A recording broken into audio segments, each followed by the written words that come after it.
Hello and Assalamu alaikum, dear students. During this meeting, I am going to discuss with you about chapter number 10, which is managing employees' performance. These are the learning objectives for this particular chapter. First of all, we are going to identify the activities which involved in the performance management, and then we discuss the purpose of the performance management system. Then, what are the five criteria for measuring the effectiveness of the performance management system? Compare the major method for measuring performance and describe major sources of performance information in terms of their advantages and disadvantages. Then define type of rating errors and explain how to minimize them and how to provide performance feedback effectively and summarize the ways to produce improvement in unsatisfactory performance and what are the legal and ethical issues that affect the performance management. So first of all, why we require performance management. So performance management, we require performance management because we want to know what activities and outputs are desired in the organization, and then we need to observe whether the activities and outputs occur in that organization, and then provide the feedback to help employees meet those expectations. The performance management is the process through which managers ensure that employees' activities and outputs contribute to the organizational goal. So first of all, you need to know what activities and outputs are important in the organization, and and to observe whether the activities and output occur in the organization, and then provide feedback to those employees who are meeting those expectations, and if they are not meeting the expectation, then also provide a feedback to them. What are the benefits of the performance management? The benefits are, first of all, tells the top performers that they are valued, and encourages communication between managers and their employees, and establish consistent standard for evaluating the employee, and help the organization to identify its strongest and the weakest employees. These are the steps which involved in the process of the performance management. This figure, it's 10.1, shows the 6 steps in the performance management process. As you can see in the model, feedback and the formal performance evaluation are also important part of the process. However, they are not the only critical component, but there are some other component as well. So step 1 is basically defining the performance outcome for the company, division and the department that lead to the developing of employee goals, behavior and action to achieve those outcomes, and then provide support and ongoing performance discussions that lead to the evaluation of the performance. Once you have evaluated the performance, then identify the improvement need, and also see that what are the consequences of the performance result, and that again become a feedback for the defining of the performance outcome for the company, division and the department. So the first 2 steps of the process involve identifying what the company is trying to accomplish, its goal or objective, and developing employees' goal and action to achieve these outcomes. And step 3 is the organizational support, providing employees training, necessary resources and tools, and ongoing feedback between the employee and the manager, which focuses on the accomplishment as well as issues and challenges that influence the performance. Step 4 is the evaluation of the performance. The manager and employee discuss and compare targeted goals and supporting behavior with actual result. And this step includes the annual formal performance reviews, annual for in our case for in some government department this is annual confidential reports. And the final step of the performance management process involves both employee and the manager identifying what the employee can do to capitalize on the performance strength and address weaknesses. And step number 6 is basically performance outcomes such as pay increase, bonus, or action play. So these are the this is the cycle, and this is the process of the performance management, and that should be reviewed each year to ensure that what is being measured at the employee level, that has to be aligned with the company, division and the department goals and the objectives.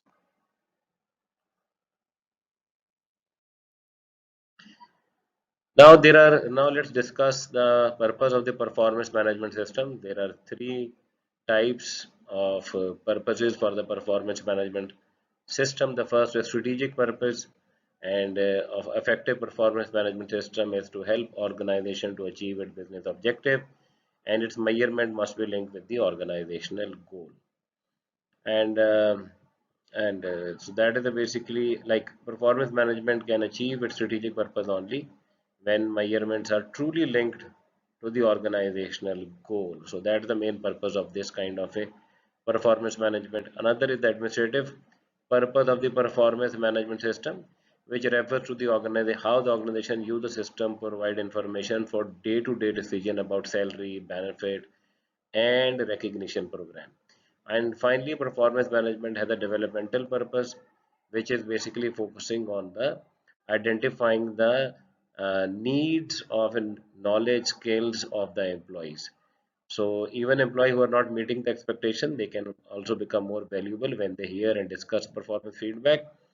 And the whole purpose is that how you are going to develop those employee. Managers are charged with inspiring and empowering their people rather than simply rating them. So these are three purposes of the performance management: strategic purpose, administrative purpose, and developmental purpose. And now you can answer this question in the comment section.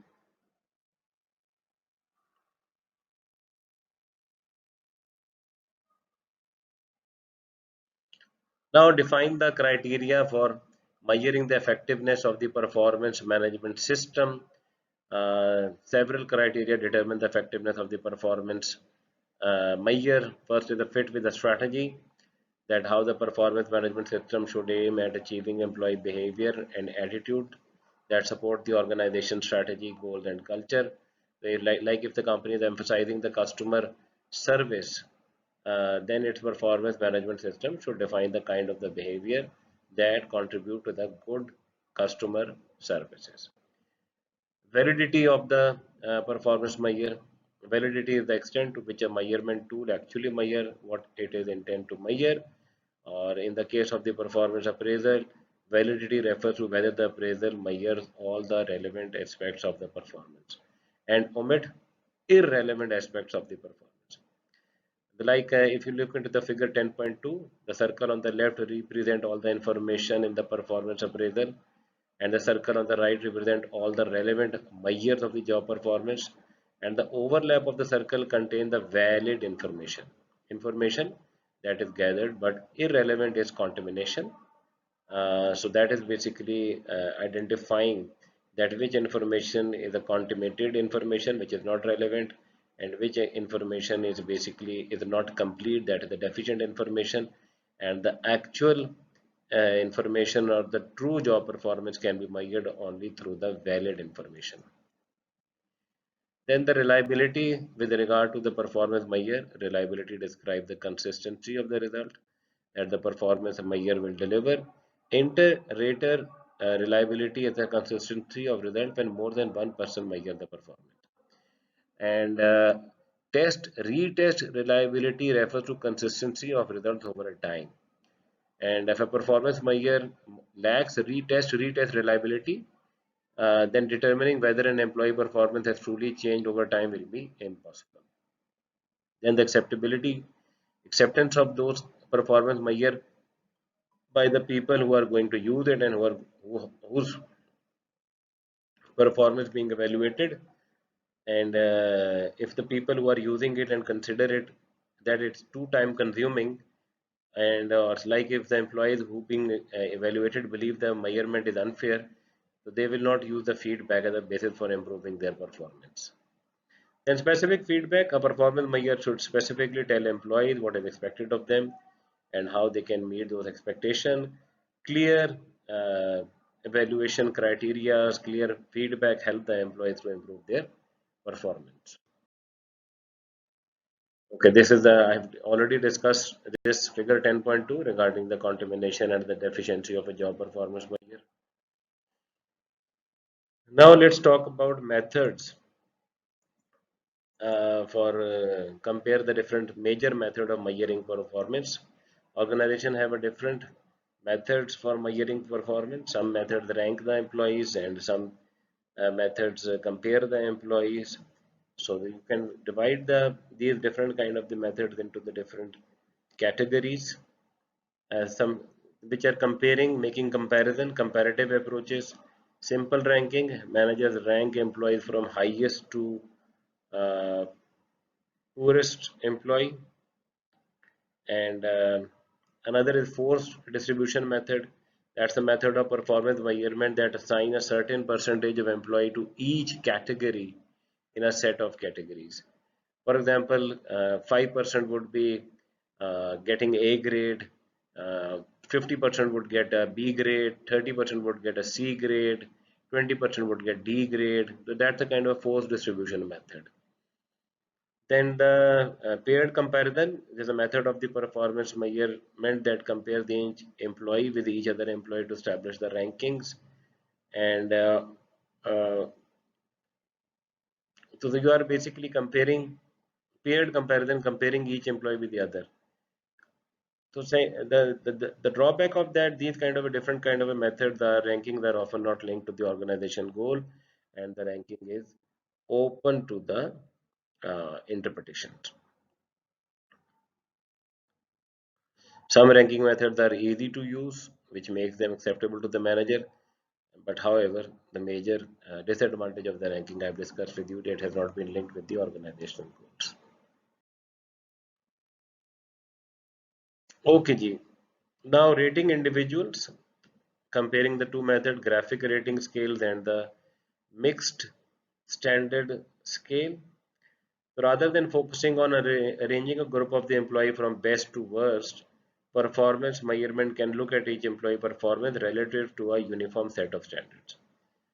And that uniform set of standards could be, for example, you have a rating, you have a number for each kind of rating. For example, excellent knowledge, if you are comparing the knowledge of a person, the performance dimension of the knowledge, so you have a 5 categories: poor, adequate, commendable, excellent, and distinguished, and each category has a different kind of a number, and you are evaluating a person according to that particular criteria. This is an example of a graphic rating scale that basically lists traits and provide a rating scale for each trait.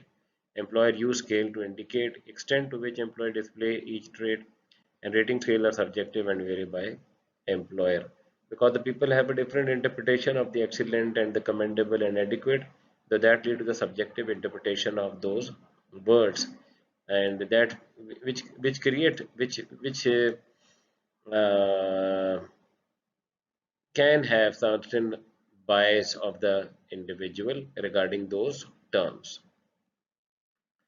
The result is low reliability because managers are likely to arrive at the different kind of judgments if they are judging a one person. Whereas the mixed standard scale use several statements to describe each trait, and employer scores employees in terms of how employee compares to those statements rather than words. Like in case of the graphic rating scale, under the mixed scale, they are basically having a certain kind of statements, and whether that person is reaching that statement or level of the performance in the statement, you can basically ask about them if it is high, if it is medium, if it is low, and the people are giving a different kind of a numbers or plus sign or minus sign to those statements, and at the end you are going to add those numbers to get the scoring of that particular individual.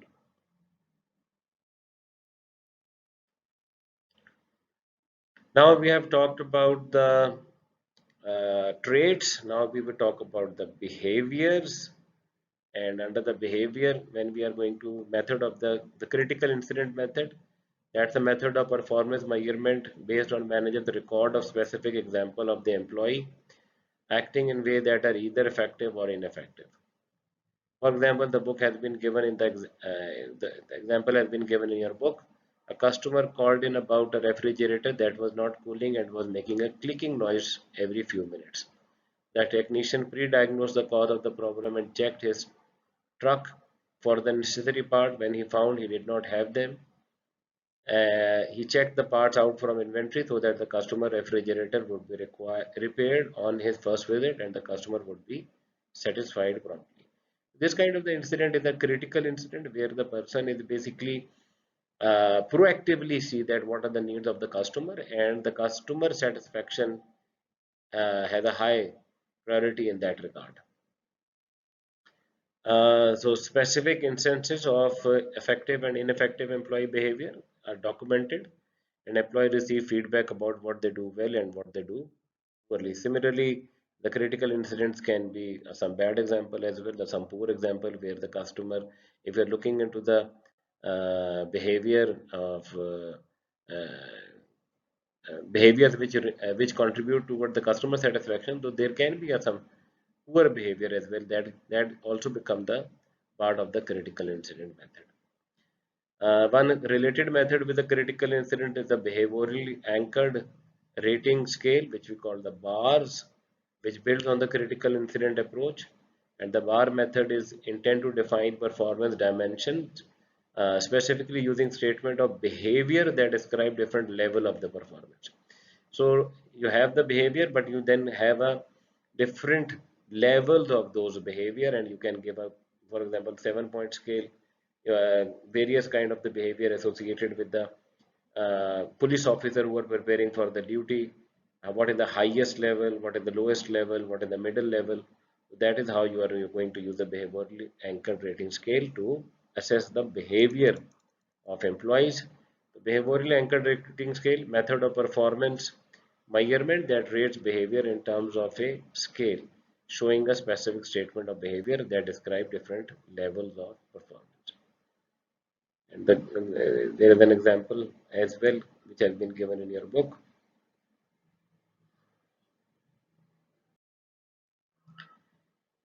Rating behavior, another method of rating behavior is which we call the BOSS, a behavioral observation scale, is a variation of a bars.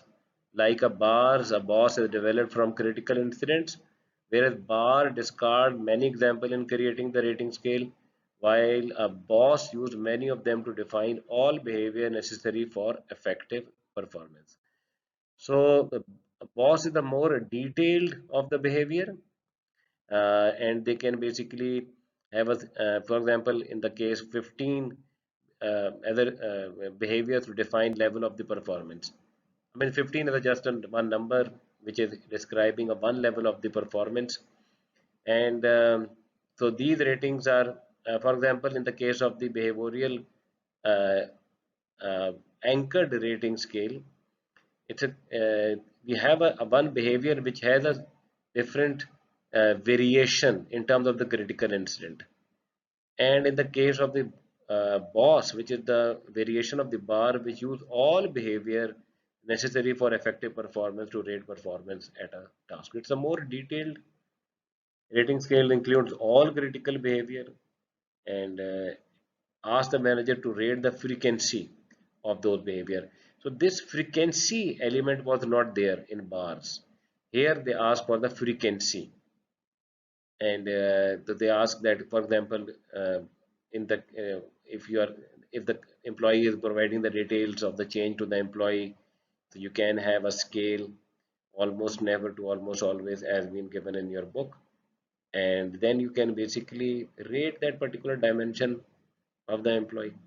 It's not easy to develop, but manager find it sometimes easy to quantify it once it has been developed. And the major drawback of this method is the amount of the information required. So a boss can have 80 or more behavior. It's difficult for the manager to remember all those kind of the behavior. Another rating related behavior is organizational behavior modification.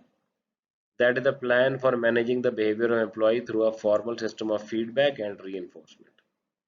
It's basically coming from the branch of the psychology, which is behaviorism, which basically emphasize that if we are reinforcing the behavior which we require in the organization, so that behavior could be repeated, and if we are having a if we are using a negative reinforcement or the extinct, then those behavior would not be repeated in the organization.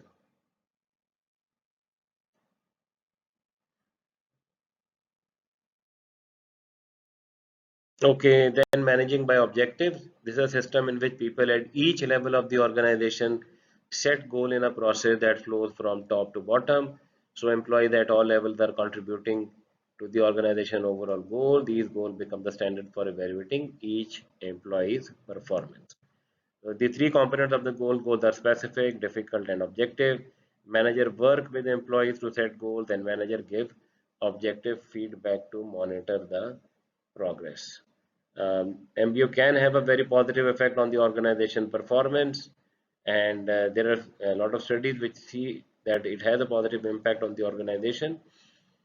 However, the general evaluation of the result can less be subjective than other kind of the performance measurement, and so this makes it acceptable to employee and manager alike. Uh, Result-oriented performance measurement is easy to link with the organizational goal as well. The limitation of this evaluation method is that these results and these measures do not provide guidance on how to improve, and sometimes some behaviors are required to have a certain kind of subjective evaluation, which is difficult to measure through this method. Total quality management and the total quality management principles have been discussed in the chapter number 2. It differs from the traditional performance measurement in that it assesses both individual performance and the system within which individual works. So far we are focusing on the individual performance, but this kind of the method is also focusing on the system in which the individual work. So TQM performance measurement easily combine measurements of the attributes and the result. And there are two kinds of the feedback in the TQM. One is subjective feedback from manager, peers, and the customer about the employee personal qualities such as cooperation, initiative, and etc. And another is objective feedback based on the work processes. The second kind of the feedback comes from the variety of the method called statistical quality control, and these are the different kind of the method which have been used to assess the performance of the system, and how that actual that how that overall system is working in the organization. Okay, Ji.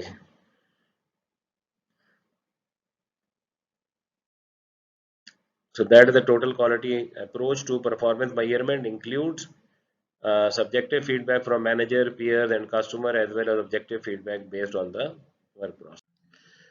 There are different sources of performance information, and in now we describe major sources of performance information in terms of their advantages and disadvantages.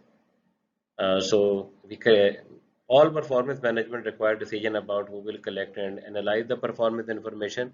To qualify for this task, a person should have an understanding of the job requirement and the opportunity to see the employee doing the job. So if you look into that thing, that if you are getting the information from all kind of the people who are interacting with that with a person, so that kind of the evaluation or that kind of the performance appraisal is a 360-degree performance appraisal, where the performance measurement that combines information from a variety of resources and sources. Perform 360-degree feedback performance measurement that combines information from employees, managers, peers, subordinates, self, and customer. Managers are the most used sources for the performance information in the employee manager. It is usually safe for the organization to see that the supervisor has a extensive knowledge of the job requirement and they have the enough opportunity to observe their employee.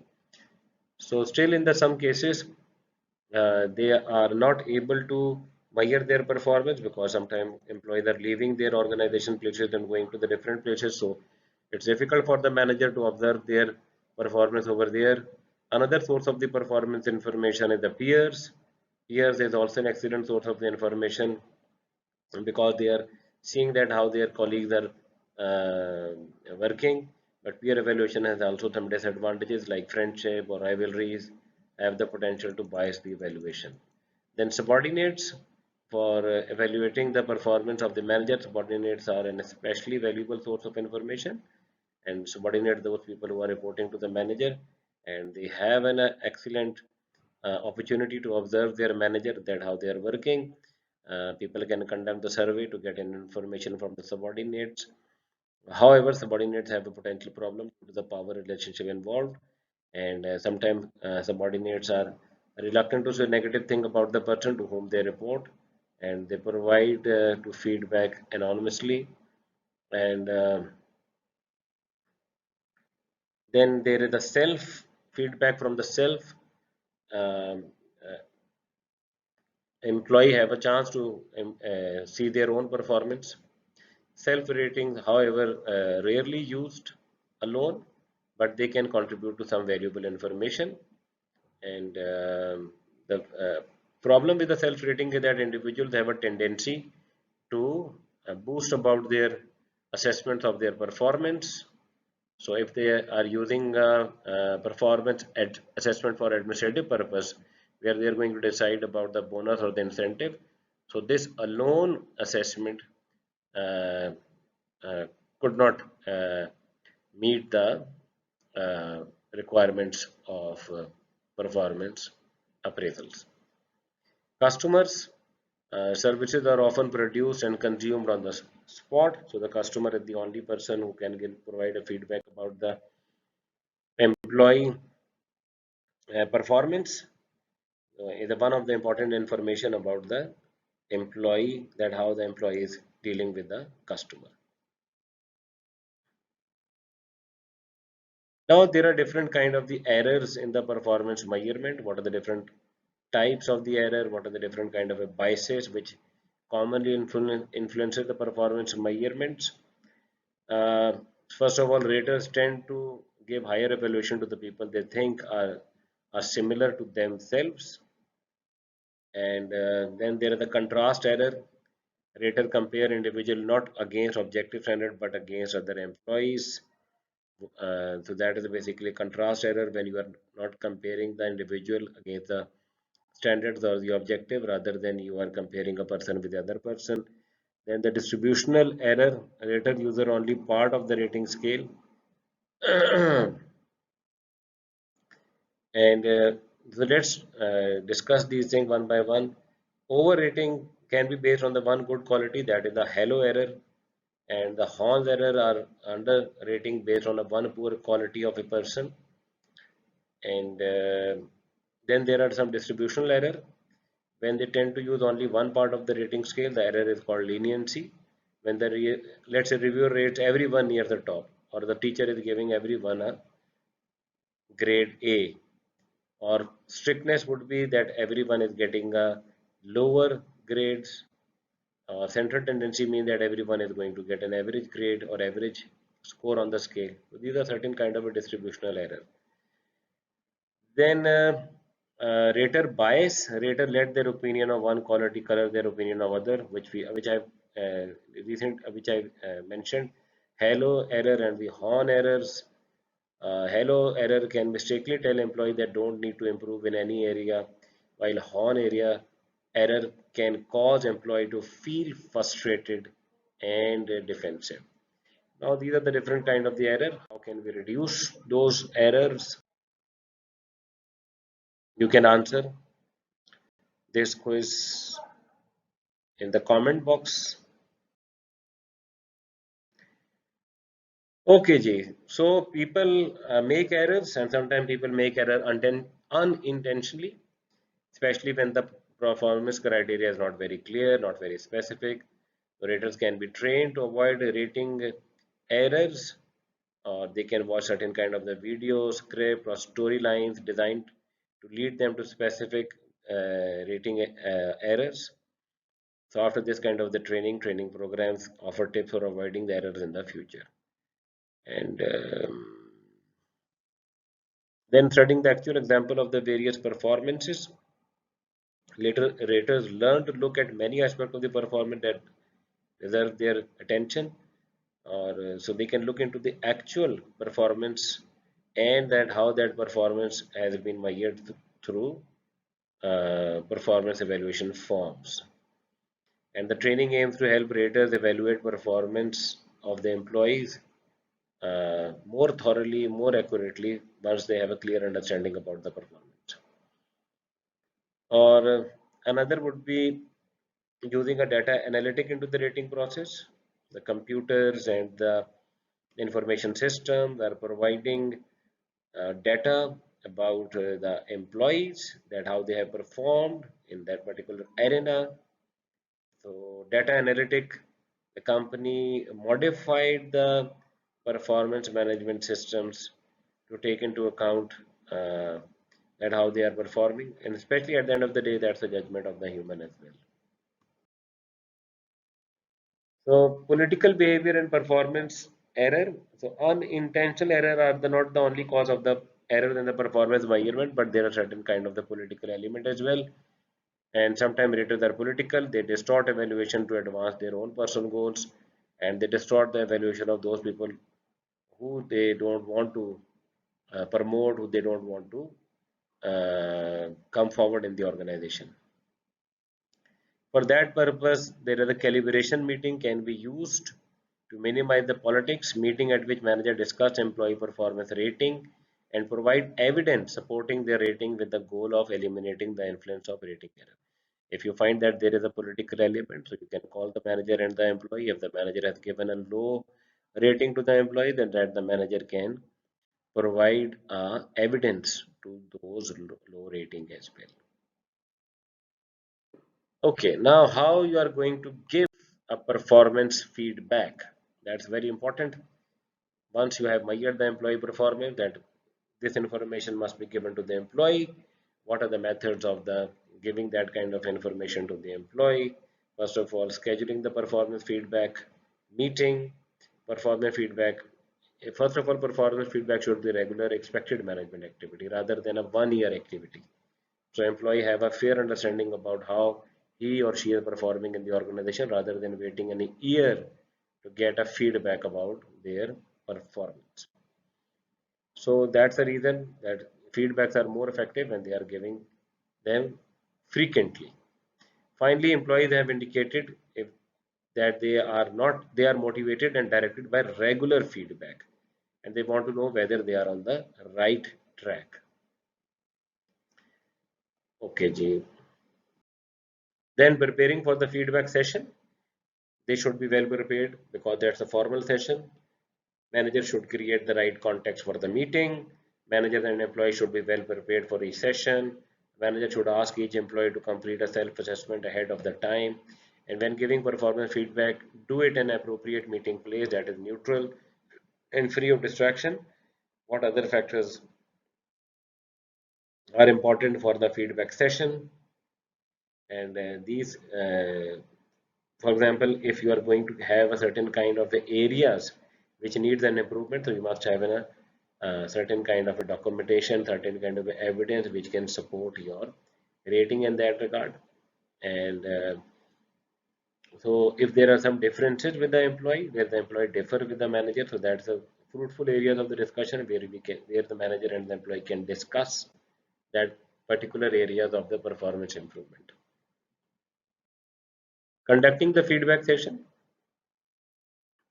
Manager can take three kind of the approaches during the feedback session. First is tell and sell approach. Manager tell employee their rating and justify those ratings. And in the tell and listen approach, manager tell employee their rating and let the employee explain their side of the story. In the problem solving approach, manager and employee work together to solve performance problem in an atmosphere of respect and encouragement. So problem solving is more focusing on the future rather than past. And research demonstrates that the problem solving approach is superior to the other methods and other approaches. If there are problems in the performance evaluation, so manager can find a solution to the performance problem. And so if the performance evaluation standard indicate that the employee is performing below the standard, so they have a certain kind of action which call for depends on what the employee lacks. If there is a lack of ability, so when a motivated employee lacks knowledge, skill or ability in some area, the manager may offer coaching, training and more detailed feedback. If there is a lack of motivation, so manager can explore way to demonstrate that employee is being treated fairly and rewarded adequately. The solution may be as simple as more positive feedback. An employee may need a referral for counseling or with stress management. Lack of both performance, a lack of both ability and motivation. So, performance may improve if the manager directs the employee attention to the significance of the problem by withholding reward or providing specific feedback. And lack of neither. As a rule, employee who combines high ability with high motivation are solid performer. So manager should by no means ignore these employee, and they're likely to have a certain kind of the opportunities for their development. And so if organizations are not rewarding them properly, so these employees are aptitude to leave as well if they don't find any potential for a growth in the organization. So manager should use the reward, direct feedback, and the growth opportunity for these kind of the employees. Question for diagnosing remedies to performance problem: inputs, feedback, goals, objective, reward, consequences. You can see there are a set of questions which comes under the every heading, and which are the certain kind of a diagnosing remedies to identify the problems in the performance.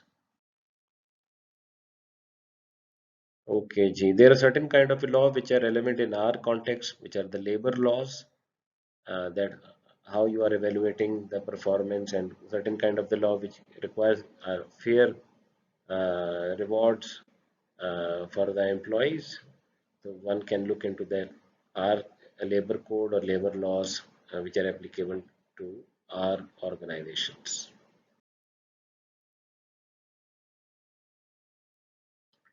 Okay, ji, that is the end for chapter number 10. During this chapter, I have discussed with you about the activities involved in the performance management. That performance management is a process through which managers ensure that employee activities and outputs contribute to the organizational goals. And then we have discussed the purpose of the performance management system, which is strategic purpose, administrative purpose, developmental purpose.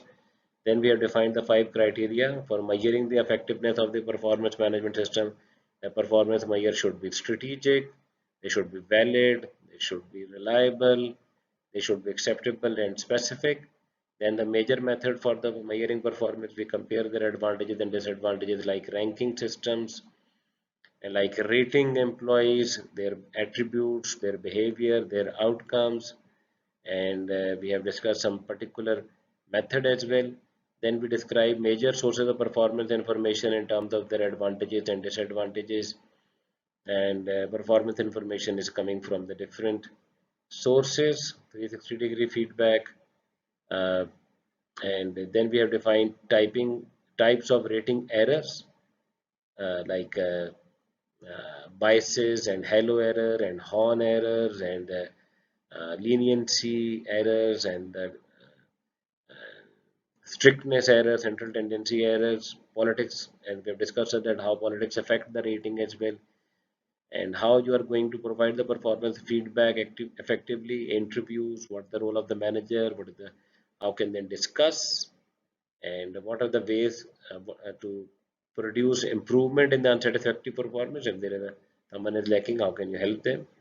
Or since legal aspects have been covered in the US context, so I've just basically pointed toward that labor codes and the related constitution acts which are relevant for the equity uh, of rewards and evaluation of the employees in the organization.